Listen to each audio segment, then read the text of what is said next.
Ceux qui ont des gros diplômes ont du mal à s'en sortir, pendant que ceux qui n'en ont pas, au moins connaissent les bases de finances et s'en sortent mieux. L'essentiel des livres. L'essentiel des livres. Oui, parce que nous n'avons plus la possibilité de nos jours de lire tout un livre entier. Notre temps est consumé pour d'autres fins. Let's go! Alors, salut à toi, bienvenue dans cette nouvelle vidéo consacrée bien sûr à l'essentiel du livre intitulé Père riche, Père pauvre de Robert Kiyosaki. Et comme vous le savez, parlant bien sûr de l'éducation financière, c'est une œuvre incontournable que tu dois forcément savoir avant que ça ne soit tard. Allez, c'est parti. Dans l'éducation financière, un livre se distingue depuis plus de 20 ans, et ce livre est « Père riche, Père pauvre » de Robert Kiyosaki. Toute personne qui veut vivre en dessous de ses moyens, investir intelligemment, maîtriser sa finance et préparer son avenir aurait probablement lu ce livre.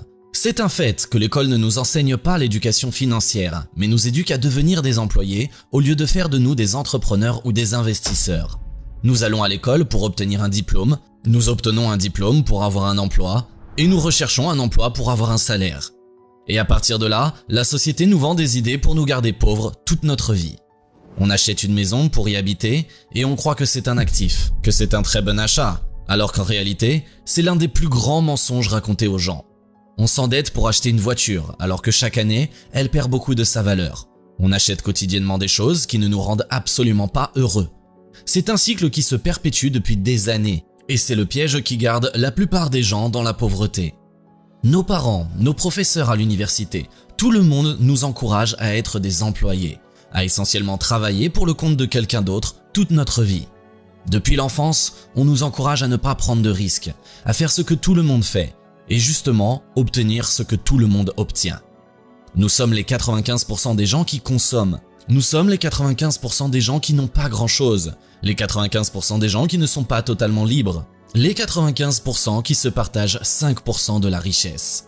Robert Kiyosaki démonte ce mythe et donne des alternatives à toutes ces idées désuètes qui sont construites pour maintenir les gens dans la pauvreté. La pauvreté est d'abord un état d'esprit et Robert Kiyosaki a très tôt compris cela. L'histoire de Robert commence à partir d'un simple constat. Robert avait 9 ans et était inscrit dans une école où fréquentaient des enfants de parents riches.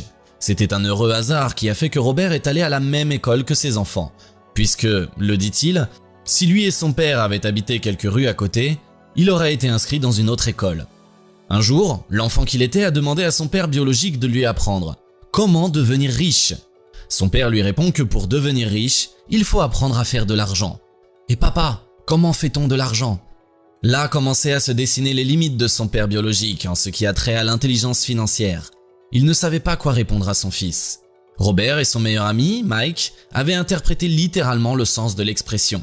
Il faut apprendre à faire de l'argent. Il commençait à coller des pièces de plomb dans un moule pour en faire des pièces d'argent. Son père biologique avait un doctorat, mais était tout de même incapable de répondre à cette question. Il leur demanda d'arrêter et leur dit qu'il n'était pas celui à qui il devait poser la question de comment devenir riche. Il recommanda d'aller voir le père de Mike, qui jouera le rôle du père riche. À cette époque, le père riche n'était pas encore riche en tant que tel, mais avait quelques commerces et quelques biens en plus de l'état d'esprit d'un homme riche. Et c'est là où commencent les leçons que Robert Kiyosaki véhicule jusqu'aujourd'hui. Le père de Mike, qui est le père riche, ne voulait pas apprendre la richesse aux enfants par le biais de l'éducation traditionnelle.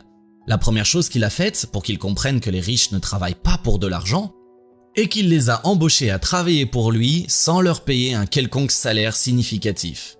Les enfants voulaient résister, mais il leur dit que c'est à prendre ou à laisser. Si vous voulez apprendre comment gagner de l'argent, vous me suivez, sinon ne me faites pas perdre mon temps. Les deux enfants commençaient alors à travailler tous les samedis pendant 3 heures du temps, en sacrifiant le temps qu'ils avaient avant pour se divertir. Durant la 4e semaine de son travail, Robert, qui ne voyait aucun intérêt à travailler pour un salaire insignifiant et qui ne voyait non plus aucun enseignement sur comment apprendre à gagner de l'argent, décide naturellement d'abandonner. « J'en ai assez, il ne nous apprend rien !» Là, son ami Mike sourit. « Pourquoi tu souris, toi ? Parce que mon père m'a dit que cela arriverait et qu'il fallait aller le voir le jour où tu voudrais abandonner. » Pourquoi le père riche les embauchait sans leur payer quelconque salaire significatif ? Pour leur faire comprendre que les riches ne travaillent pas pour de l'argent. Ils mettent de l'argent à travailler pour eux. C'est la première leçon dans le livre Père riche, Père pauvre. Le résultat de cet enseignement, c'est que quelques jours après, Robert et son ami Mike avaient eu l'idée de créer un club de lecture, où les enfants de leur âge pouvaient venir lire des bandes dessinées. Ils ont ramassé des BD usés, les ont organisés dans le sous-sol du père de Mike, et embauché la petite sœur de Mike pour être la responsable. Là, les enfants de leur âge venaient lire des BD de leur choix, et la sœur de Mike veillait à ce qu'ils payent leur entrée. Les riches ne travaillaient pas pour de l'argent, l'argent travaillait pour eux. Robert et Mike continuaient leurs leçons avec le père, pendant que leur club de lecture leur faisait gagner de l'argent sans leur présence. Il faut bien croire qu'ils ont assimilé la première leçon. Ensuite, ils devaient apprendre à éviter la plus grande erreur de leur vie en achetant des actifs et non pas des passifs. C'est l'une des meilleures distinctions qui, si elle n'est pas comprise, pourrait ruiner la vie de beaucoup de gens. Parce que la plupart des gens croient qu'ils ont un actif, alors qu'en réalité, ce qu'ils ont est un passif. Pour comprendre de la manière la plus simple, il faut savoir qu'un actif, c'est l'équivalent de tout ce qui fait entrer de l'argent dans votre portefeuille. Un passif, au contraire, c'est ce qui fait sortir de l'argent de votre portefeuille. Il dit que ce qu'il faut retenir ici est que si vous voulez devenir riche, n'achetez que des actifs. Il dessine un schéma qui symbolise la trajectoire de la richesse. Un actif suit ce genre de cycle et va dans le portefeuille revenus. Le passif, quant à lui, va dans le portefeuille dépenses. Il fait la remarque suivante. Les gens qui sont dans la pauvreté achètent par exemple une voiture pour un usage personnel qui est un passif.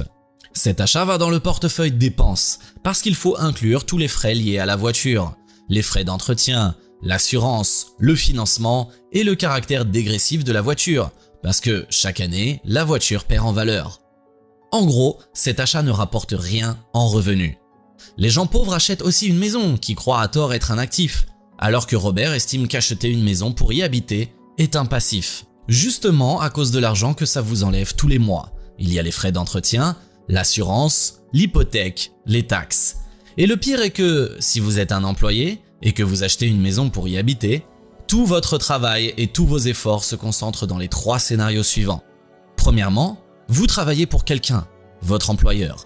Deuxièmement, vous travaillez pour le gouvernement en payant les taxes et les impôts.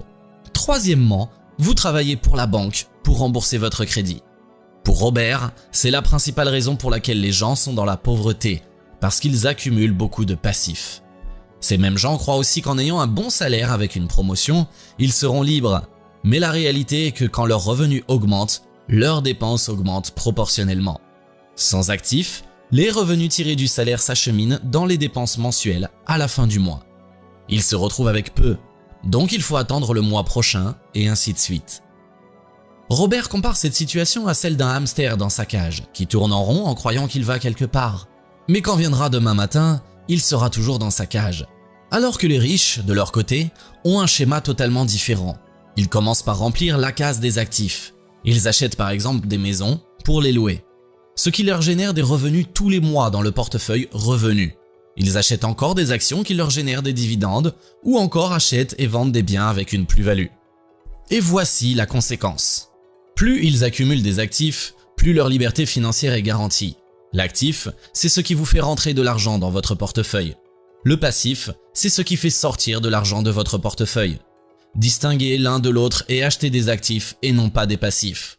La troisième leçon, c'est un peu une conséquence des 2 premières. C'est le cash flow ou l'art de générer plus d'argent avec de l'argent. Robert Kiyosaki considère chaque centime qu'il dispose comme un soldat ou un employé qui doit rapporter encore plus d'argent. Chaque revenu qu'il tire de sa colonne d'actifs doit être réinvesti pour générer plus d'actifs qui généreraient encore plus de revenus et ainsi de suite. C'est un flot de cash suivant un cycle précis et vous atteignez votre liberté financière lorsque vos revenus mensuels provenant de vos actifs sont supérieurs à vos dépenses et ensuite, vous réinvestissez ce qu'il vous reste après vos dépenses dans la colonne d'actifs. Et vous devez absolument connaître tous les avantages fiscaux de votre pays. Le savoir est une arme et Robert Kiyosaki en a fait usage pour s'enrichir encore plus. Par exemple, lui, Donald Trump et beaucoup d'autres multimillionnaires et milliardaires ne payent pas d'impôts et ils en sont fiers parce qu'ils le font légalement. C'est pourquoi il insiste tant sur le fait que l'école doit nous apprendre des choses sur les taxes et les impôts. Le véhicule principal pour ne pas payer d'impôts est l'immobilier locatif, comme outil d'investissement. En réalité, si vous achetez un bien immobilier pour le louer, vous pouvez déduire de votre impôt, de votre revenu imposable, beaucoup de frais. Par exemple, les frais liés à l'entretien, les taxes foncières hypothécaires, les frais de réparation, etc. Conséquence, pour les millionnaires, cela réduit énormément la charge fiscale et les aide à faire beaucoup d'économies. Un autre moyen de ne pas payer d'impôts sur ses investissements est d'ouvrir un compte d'impôt différé comme le plan d'épargne retraite populaire. Imaginons que vous investissez 50 € par mois et que vous gagnez un rendement de 6% tous les ans. Après 30 ans, vous avez 50 000 €. Si cet investissement est imposé, le gouvernement réduit tous les ans vos rendements. Si vous ouvrez un compte d'impôt différé et que vous ne touchez pas cet argent, aucun impôt ne vous sera prélevé. Vous ne payez aucun impôt jusqu'à ce que vous retiriez cet argent de votre compte d'impôt différé. Aussi, si vous êtes entrepreneur, vous pouvez également bénéficier de nombreuses autres déductions fiscales pour les entreprises. Si vous dirigez une entreprise, vous pouvez réduire de nombreux frais tels que les frais de bureau, l'achat d'une voiture pour le compte de l'entreprise, les salaires des employés, les frais de voyage, etc. Les pauvres travaillent pour de l'argent. La classe moyenne économise de l'argent. Et les riches empruntent de l'argent. C'est là toute la différence. Les pauvres, tous les jours, se lèvent à 6 h, se préparent pour aller travailler de 9 h à 18 h pour le compte d'une autre personne. Ils travaillent donc essentiellement pour de l'argent. La classe moyenne a une approche un peu similaire. Elle gagne assez d'argent, paye beaucoup d'impôts et investit ce qui reste dans un fonds pour s'assurer une retraite. Elle n'est pas autonome. Elle dépend de quelqu'un d'autre, que ce soit le gouvernement ou d'autres fonds d'investissement pour assurer leur train de vie. Ce qui n'est pas le cas des personnes riches. Les personnes riches adoptent un tout autre cheminement. Si vous désirez avoir plusieurs notifications sur l'entrepreneuriat, le business, la motivation et tant d'autres, abonnez-vous sur notre chaîne YouTube Coach Jum et sur notre page Facebook Jum Anthony Office. Ils s'endettent à hauteur de millions et des milliards pour certains, pour financer des projets capables de générer de l'argent tous les mois. Que ça soit dans l'immobilier ou dans une autre classe d'actifs, ils prennent de l'argent de la banque. La classe moyenne économise son argent à la banque. C'est un coût pour la banque de garder cet argent dans ses coffres. Puisqu'elle ne peut les investir d'elle-même, elle va les emprunter. Les rares fois où les gens pauvres s'endettent, c'est pour acheter des choses, des passifs, des choses de consommation telles qu'une maison pour y habiter, une voiture neuve pour faire les courses alors qu'ils n'en ont pas besoin, ou se payer des vacances pour impressionner les autres. Il faut à tout prix éviter l'usage excessif de la dette pour acheter des biens de consommation. Parce que ces achats ne génèrent pas de revenus ou de cash tous les mois. En plus, le remboursement de ce genre de dette peut être un fardeau financier qui pourrait vous empêcher d'investir dans des actifs qui peuvent vous aider à devenir riche. C'est la pire façon de s'endetter, parce que la dette peut certainement être un outil très puissant pour se créer une richesse considérable si elle est utilisée de la bonne manière. Voici comment. L'exemple le plus courant est l'utilisation de la dette pour s'acheter des biens immobiliers que l'on mettrait en location et qui vont générer tous les mois un flux de trésorerie positif. Robert Kiyosaki a acheté l'équivalent de plus de 4000 biens immobiliers qui lui génèrent des millions de dollars tous les mois. Il est aujourd'hui endetté à plus de 700 millions de dollars. Mais c'est une bonne dette parce que cette dette lui a permis de réaliser ses investissements qui génèrent tous les mois une somme considérable. Si vous faites un prêt immobilier pour acheter un bien immobilier locatif, vous pouvez utiliser les loyers générés tous les mois pour rembourser le prêt et en même temps générer un cash flow positif. Il faut à tout prix continuer d'éduquer et continuer de prendre des risques. La plupart des gens ont peur de prendre des risques parce qu'ils ont peur d'échouer. Et ce parce que l'école, les parents, la société apprend dès l'enfance qu'il ne faut pas prendre de risques et qu'il n'est pas bien d'échouer. Mais en réalité, il n'y a pas une meilleure manière d'apprendre que par l'expérience. Et l'expérience suppose une prise de risque, et la prise de risque entraîne parfois des échecs. Rien de ce qui est dit dans cette vidéo n'est enseigné à l'école. C'est pourquoi apprendre est la première étape pour devenir riche. Robert Kiyosaki estime que l'éducation financière est la clé pour devenir riche, parce qu'elle vous donne les connaissances et les compétences nécessaires pour gérer efficacement votre argent et investir dans des choses, dans des actifs qui vont vous générer des revenus. Les entrepreneurs et les investisseurs qui sont aujourd'hui des millionnaires ou milliardaires, ceux qui ont bien réussi, ont pris des risques afin d'avoir des rendements élevés. Il ne faut pas avoir peur de prendre des risques. En même temps, il ne faut pas prendre des risques démesurés. Il faut calculer ces risques. La prise de risque ne doit pas être imprudente ou aveugle. Elle doit être stratégique et bien réfléchie. Pour Robert, il faut continuer à apprendre et développer votre intelligence financière. Il lui arrivait un jour de trouver un immeuble à vendre pour 1 million et qu'il n'avait pas l'argent pour l'acheter, mais savait que l'immeuble pourrait se revendre 2 millions et plus. Il fait au vendeur un apport de 100 000 $. On va trouver quelqu'un intéressé par le bien qui lui fait payer ses 100 000 $ plus une commission de 40 000 $.